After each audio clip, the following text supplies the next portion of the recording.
face still feels a little tight after that. Yeah. Anyway. Well, while Jennifer's career is doing great, Kobe Bryant could be calling it curtains. Ooh. Yeah, it could be the end of his basketball career because the LA Lakers star tore his Achilles tendon on Friday, and he could be sidelined for up to 9 months. That sounds painful. Right. Well, the injury happened during the Lakers versus the Golden State Warriors game, and Bryant vented about it, the disappointment, on Facebook, writing, quote, "The frustration is unbearable. The anger is rage. Why the heck did this happen?" Well, it makes no sense, he says. Now I'm supposed to come back and from this and be the same player or better at 35? How in the world am I supposed to do that? I have no clue, in all caps. No clue. Wow, okay, that's a bit dramatic. Yeah. And he didn't stop there. Kept going. Brian also wrote, "Do I have the consistent will to overcome this thing? Maybe I should break out the rocking chair and reminisce on the career that was.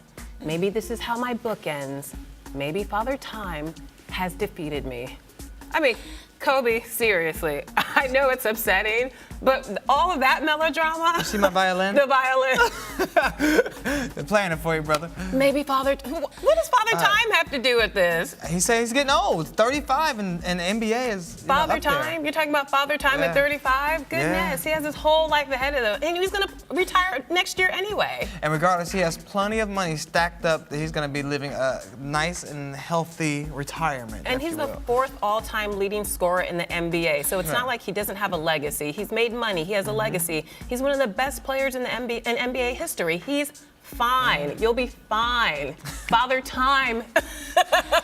Father Time will be fine, and you'll be fine too, Kobe. Get in the gym, get that physical therapy going. Maybe you'll be back even sooner than you think. So. Well, speaking of the gym. Yes, Hugh Jackman, you know. Yes. Hugh Jackman, I got to tell you about this. He was probably getting a bigger workout than he expected yesterday because he was at a New York City gym on Saturday, and a female stalker allegedly screamed, "I love you!" as she chased the actor around the facility with an electric razor, really, lady? And it was in her hand, and she basically was going after the actor, and the actor's publicist said... An electric razor? Yeah, I don't know. What? She wanted to shave him up, get him clean cut. You looking a little rough, baby. She was trying to give him a cut. I don't know. But yeah.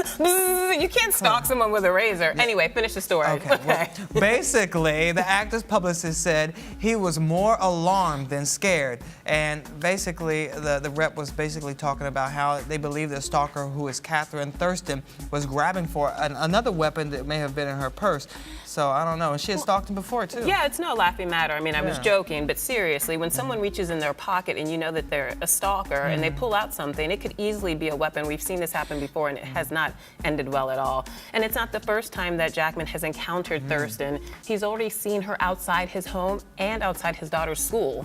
Now, she fled, and after security arrived, they were able to apprehend her out on the street. So hopefully, they'll be able to keep this woman away from him. Well, she's lucky he didn't go all Wolverine on her behind.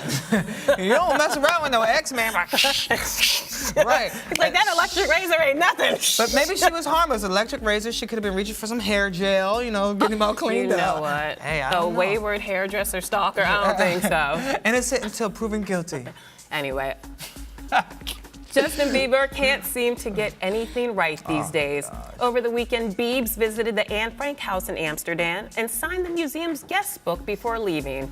In it, he wrote, quote, "Truly inspiring to be able to come here. Anne was a great girl.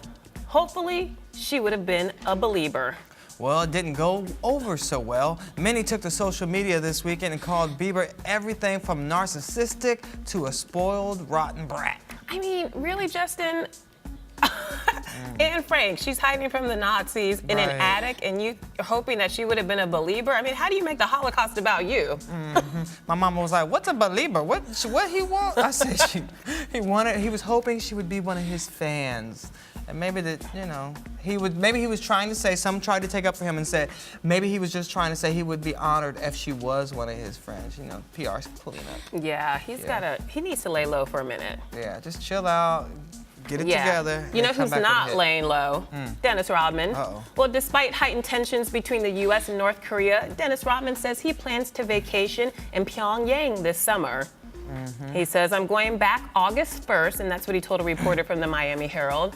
And he also adds, we have no plans really as far as what we're going to do over there, but we'll just hang out and have some fun. Okay. Well, during his last trip to the country in February, Rodman bonded with North Korea's leader, Kim Jong-un, and called him a, quote, friend for life. Rodman says the FBI questioned him about his trip upon his return. I mean, you think? Right, well, you know, it's crazy, but he also said that he's fully aware of the trouble brewing between the U.S. and North Korea. He, quote, said, I'm not a total idiot. I know what Kim Jong-un is threatening to do regarding his military muscle. I hope it doesn't have to come to that with America. Well, basically, he goes on to say that whatever action it does to protect America, that America will strike back and protect its allies. And he says, I don't think, you know, that we have to talk about people who want this because they want to harm us, and hopefully they won't. So, okay. It seemed like he was trying to back his way out of that. Like, what? I'm trying to, I don't know. Yeah. That's what he said. Well, some good news. Add another member to the Bush family tree. Jenna Bush Hager, daughter of President George W. and Laura, well, she gave birth to a bouncing baby girl on Saturday. Yay. Her name is Margaret Laura Hager, and she already has a nickname, Mila.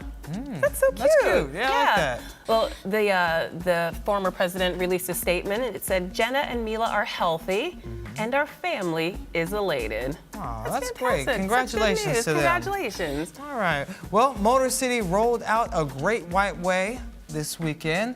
Several Motown legends turned out to see their lives played out on the big stage.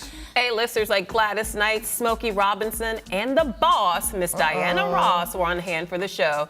Fans past and present couldn't contain themselves when the legendary Supreme stepped out onto the red carpet. Wow. That's pretty hot.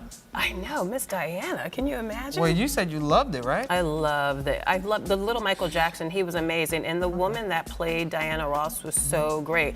Now, I think we have a shot, so let's take a look. Yeah. Really excited, very excited, yeah. Tell me what I you haven't mean seen to- anything. I've only had a time to sit with BG right before the boss, right before. And, you know, he's the visionary, he's the dreamer. You know, everything is about his vision.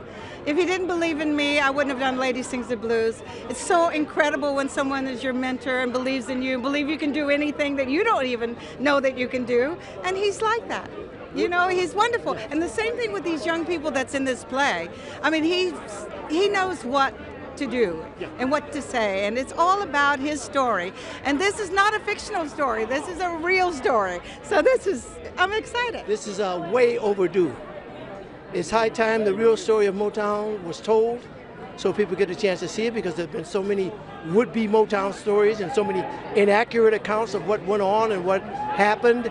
And Berry Gordy himself, who is my best friend, wrote this. So this is the accurate account, and people will finally get a chance to see the real deal. Wow, that's pretty cool. See everybody on the red carpet. Diana looks amazing. Always, always. So got the big crowd there doing And the it big up. hair and the big yellow. I love it. She's such a diva. Diva, diva, diva. You're watching Arise Entertainment 360.